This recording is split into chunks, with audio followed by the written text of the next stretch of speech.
Hello there. So, let's continue our story. She gave away her last piece of bread to a stranger who looked hungrier than she was, never imagining that the next day he would return in a limousine that would change her life forever. In the crumbling outskirts of a forgotten town, 17-year-old Eliza walked the same route every day. Her school bag was second-hand, her shoes worn thin. She passed shuttered shops and cracked windows on her way home, her stomach already aching with the familiar emptiness. Inside her coat pocket, she carried the only food she had for the day, a single, slightly stale piece of bread wrapped in napkin. Her mother had gone to sleep hungry the night before. She planned to share it with her again tonight, but fate had other plans. As Eliza turned the corner near the old bus depot, she saw him, a man slumped against the graffiti-stained wall, thin, ragged, his cheeks hollow. He looked no older than 40, but life had carved deep lines into his face. His eyes were closed, body curled up from the cold. A paper cup sat beside him, empty. Eliza hesitated. That bread was all she had, but something tugged at her, the way his fingers twitched, the way his lips moved soundlessly as if asking for help in his sleep. She knelt beside him quietly, pulled the bread from her coat, and placed it in his hands. His eyes fluttered open.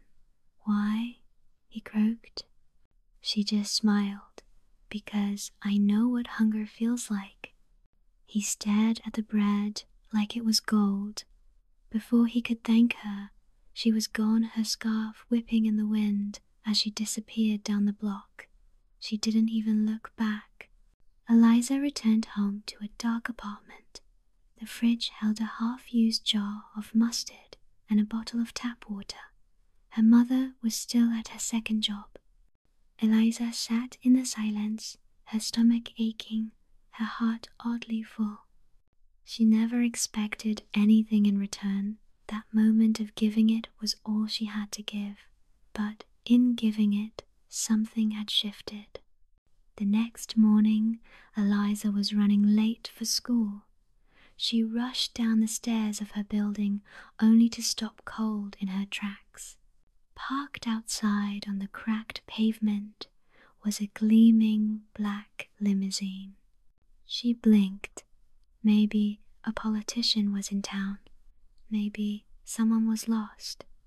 But then the back door opened, and a sharply dressed man stepped out, tall, clean-shaven, eyes kind and familiar.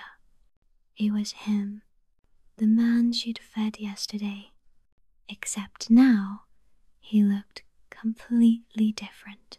Polished shoes, tailored suit, and behind him another man emerged holding a tray, a silver tray, with warm bread and a note. He stepped toward her, offering the tray like an offering from the heavens. "You gave me everything when you had nothing," he said. "Today, I return the gesture." Eliza was frozen. Her voice barely worked. "Who are you?" "My name is Daniel Mercer," he said, smiling. "CEO of Mercer Foods. I was undercover yesterday, scouting areas for a hunger relief documentary. I hadn't eaten in 24 hours. I wanted to understand what it meant to be invisible." His eyes glistened, "And then you appeared. Gave me your last meal. No questions, no pride, just kindness." Eliza's knees nearly gave out. "I never forgot where I came from," he continued. "And yesterday, I remembered who I used to be, hungry, cold, desperate. Someone like you helped me once. It changed everything. Now I want to pay it forward, starting with you."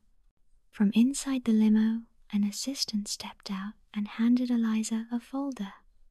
Inside, a full scholarship to the city's best academy, a monthly food stipend for her family, and a guaranteed summer internship at Mercer Foods. "I don't understand," Eliza whispered. "Why me?" "Because when the world looked away from me, you didn't," Daniel said. "You reminded me that compassion still exists." Tears filled her eyes as her mother came rushing out, stunned. Eliza clutched the folder to her chest. "Mom, we're okay now. I think we're going to be okay." Daniel smiled and got back into the limo. As the car pulled away, Eliza looked down at the silver tray, then back at the street where yesterday she'd knelt beside a stranger.